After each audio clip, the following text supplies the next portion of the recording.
بسم اللہ الرحمن الرحیم۔ السلام علیکم، welcome to S A teaching zone. آج کی ہماری یہ ویڈیو اردو کی 11th کلاس کی بک کا نام ہے گلستان ادب۔ آج ہم لیسن نمبر 14 کریں گے، سبق نمبر 14 ہے۔ لائن سے چل رہے ہیں تو یہ غزل جو ہے سبق نمبر 14 ہے، لیکن یہ میر تقی میر کی پہلی غزل ہے، غزل نمبر 1 ہے۔ اور یہ غزل جو ہم کر رہے ہیں میر تقی میر کی غزل نمبر 1 ہے، کیونکہ ہر شاعر کی تو غزلیں اس کتاب میں۔ تو ہم پہلے جو ہے میر تقی میر ان کا تعارف دیکھیں گے۔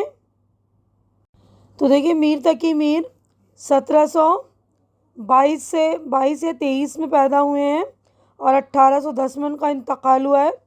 میر تقی میر آگرہ اکبر آباد میں پیدا ہوئے۔ وہ 10 سال ہی کے تھے کہ ان کے والد محمد علی عرف علی متقی کا انتقال ہو گیا، چنانچہ وہ آگرہ سے دہلی منتقل ہو گئے۔ اپنے سوتیلے ماموں اور اردو کے مشہور شاعر و ادیب سراج الدین علی خان نے آرزو کے ساتھ قیام رہا اور ان سے علمی و ادبی فیض اٹھایا۔ دہلی ہی میں ان کی ملاقات سید سعادت علی امروہی سے ہوئی، جنہوں نے میر کو اردو میں شعر گوئی کی طرف راغب کیا۔ 1782 میں نواب آصف الدولہ کی دعوت پر لکھنؤ چلے گئے اور وہیں مستقل سکونت اختیار کر لی۔ لکھنؤ میں میر کا انتقال ہوا۔ میر نہایت پرگو اور قادر الکلام شاعر تھے۔ اردو میں ان کے 6 دیوان ہیں۔ انہوں نے غزل ہی نہیں شعر کی جملہ اصناف میں آزمائی کی ہے۔ وہ ایک ایسے شاعر اور استاد فن تھے جن کی عظمت کا اعتراف ہر زمانے کے بڑے شاعر اور ناقدین نے کیا ہے۔ میر کی غزل کو ان کے عہد اور ان کی زندگی کا مرقع سمجھا جاتا ہے۔ ان کی شاعری میں فکر اور فن کے بہت نازک اور لطیف نمونے ملتے ہیں۔ زبان کی سادگی اور بول چال کے انداز میں بھی میر کے یہاں غیر معمولی کشش اور ہنرمندی کا اظہار ہوا ہے، اسی لیے ان کی شاعری عوام و خواص میں یکساں طور پر مقبول ہے، یعنی سبھی جگہ ان کی شاعری جو مقبول ہے۔ تو ان کا تعارف مکمل ہو گیا، اب غزل کی طرف ہم بڑھتے ہیں۔ تو دیکھیے میر تقی میر کی یہ غزل، اس کو ہم پڑھیں گے تو میں ایک ایک شعر پڑھ کر آپ کو ایکسپلین کر دوں گی، اس کی تشریح سمجھا دوں گی۔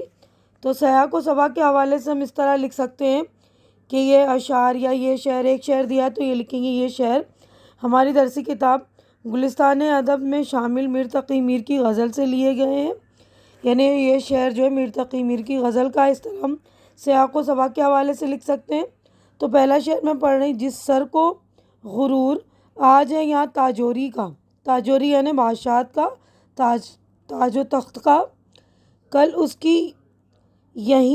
کی پہ یہی شور ہے پھر نوحہ گری کا۔ تو اس شعر میں غرور اور دنیا فانی کے موضوعات بیان کیے گئے ہیں، یعنی جن کو غرور ہے، میر کہتے ہیں جن لوگوں کو اپنے بادشاہ ہونے پر غرور ہے، بادشاہ ہونے کا گھمنڈ ہے، وہ یہ نہ سمجھے کہ وہ اس دنیا میں ہمیشہ رہیں گے۔ ایک وقت آئے گا جب سرانے بیٹھ کر لوگ ان کے مرنے پر واویلا کریں گے کہ بادشاہ سلامت آج اس دنیا سے گزر گئے۔ اب اگلا شعر ہم پڑھتے ہیں۔ آفاق کی منزل سے کیا کون سلامت، آفاق کی منزل سے گیا کون سلامت، اسباب لٹا راہ میں یہاں ہر سفری کا۔ تو اس شعر میں میر صاحب کہہ رہے ہیں کہ جو بھی دنیا میں آیا ہے اسے ایک روز اس دنیا سے کوچ کرنا ہے۔ دنیا کی زندگی کا سفر طے کرتے ہوئے ایک وقت وہ بھی آتا ہے جب روح جسم سے پرواز کر جاتی ہے اور آدمی مر جاتا ہے۔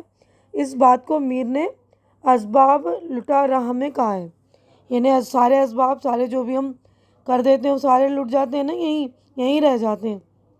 اب نیکسٹ شعر ہے ہمارا، زندہ میں بھی شورش نہ گئی اپنے جنوں کی، اب سنگ مداوا ہے اس آشفتہ سری کا۔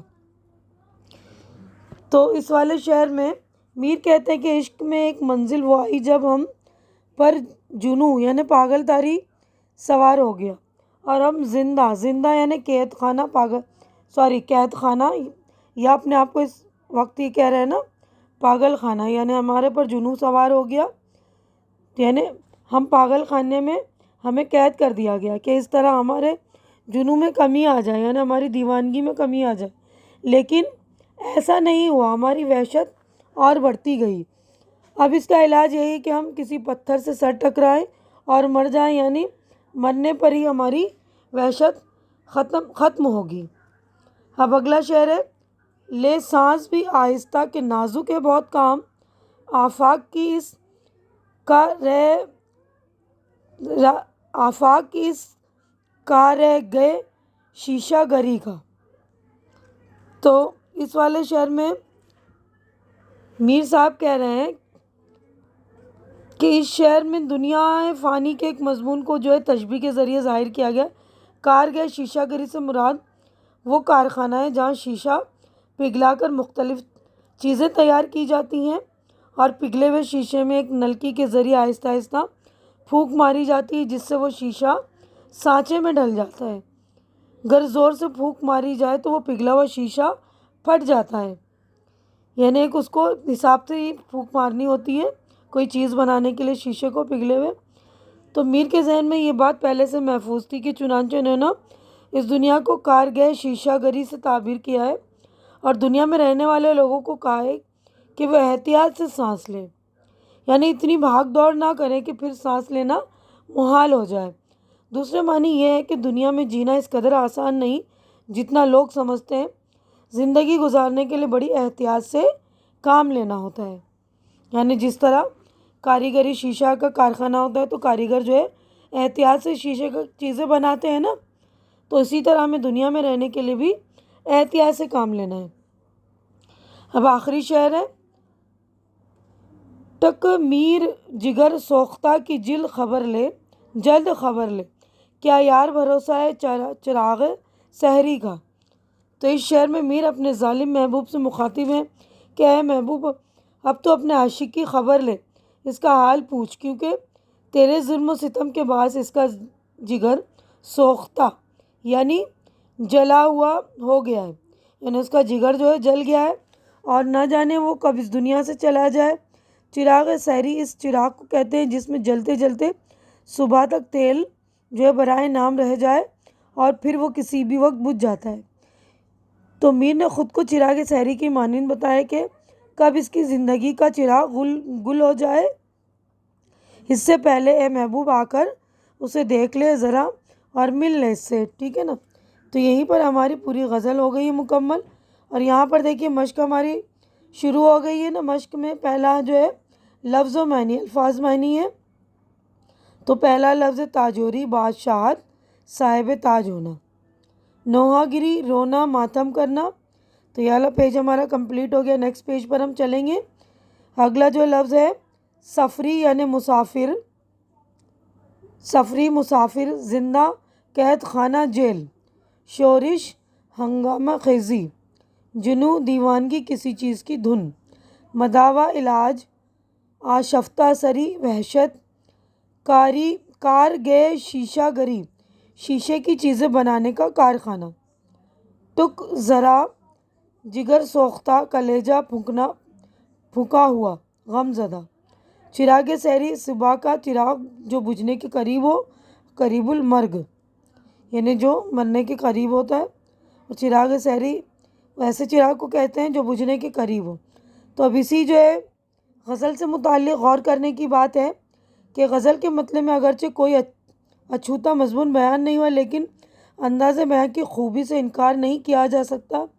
ظاہری عظمت کے المناک انجام کو نازیانہ انداز میں بیان کرنے کے بجائے شاعر نے صرف تاجوری، غرور اور نوحہ گری یعنی دو انتہاؤں کا ذکر کر کے مضمون کو پر اثر بنا دیا ہے۔ دراصل یہی چیز برجستگی اس شعر کا حسن ہے، یعنی جو غرور کرتا ہے تاج کا اپنے، اس کو بھی مرنا ہے، اور یعنی نوحہ گری کی اس کی بھی بات کی ہے انہوں نے یہاں پر۔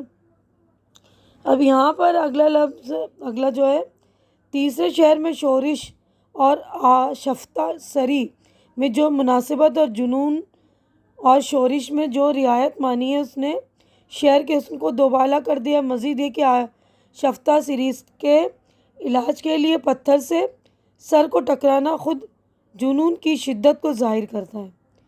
چوتھے شعر میں شیشہ گری کی مناسبت سے لے ساز بھی آہستہ کا ٹکڑا نہایت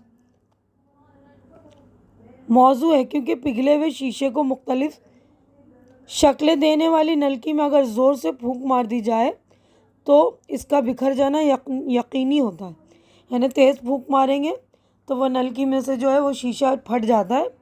تو اسی لیے یہاں پر کہہ رہے ہیں نا کہ ہمیں سانس بھی جو لینا ہے آہستہ احتیاط سے لینی ہے۔ اب ہمارے دیکھیے سوالات یہاں پہ شروع ہے، 4 سوالات ہیں تو چاروں کے ہم جوابات دیکھ لیتے ہیں۔ اب پہلا سوال ہے، میر کے زمانے میں آگرہ شہر کا نام کیا تھا؟ تو جواب دیکھ لیجئے۔ تو دیکھیے جواب ہے، میر کے زمانے میں آگرہ کو اکبر آباد کہا جاتا تھا کیونکہ اسے مغل بادشاہ جلال الدین اکبر نے بسایا تھا۔ سوال نمبر 2، غزل کے مطلع میں آج اور کل سے کیا مراد ہے؟ اس مطلع میں آج سے مراد زندگی ہے اور کل وہ وقت جب زندگی برقرار نہ رہے، موت آ جائے۔ سوال نمبر 3 ہے، آفاق کی منزل سے گیا کون سلامت؟ میں آفاق کی منزل کے کیا معنی ہیں؟ آفاق عام طور پر دنیا کے لیے استعمال ہوتا ہے اور کبھی اس سے پوری کائنات مراد لی جاتی ہے۔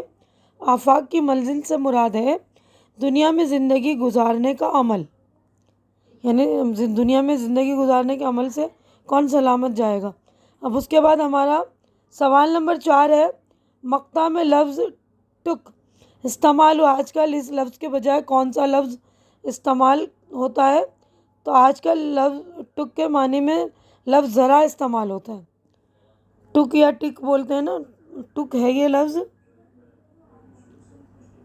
تو دیکھیے یہیں پر ہمارے جو چاروں جوابات مکمل ہو گئے، یہ میر تقی میر کی غزل بھی مکمل ہو چکی ہے۔ یہیں پر میں اپنی ویڈیو کمپلیٹ کر رہی ہوں۔ امید ہے کہ جو کچھ میں نے آپ لوگوں کو سمجھایا ہے اچھی طرح سے سمجھ میں آ گیا ہوگا اور میرے سمجھانے کا انداز بھی آپ کو اچھا لگ رہا ہوگا، اور میری ویڈیو آپ لوگوں کو اچھی لگ رہی تو اسے لائک کیجیے، زیادہ سے زیادہ شیئر کیجیے تاکہ جو بھی ضرورت مند آپ کے فرینڈز ہو ان کی ہیلپ ہو سکے، اور میرے چینل کو سبسکرائب کر کے آپ لوگ میری ہمت بھی بڑھائیے، میری حوصلہ افزائی کیجیے۔ ہماری اگلی ملاقات انشاءاللہ اسی میر تقی میر کی غزل نمبر 2 میں ہوگی۔ تب تک کے لیے آپ لوگ اپنا خیال رکھیں، مجھے دعاؤں میں یاد رکھیں۔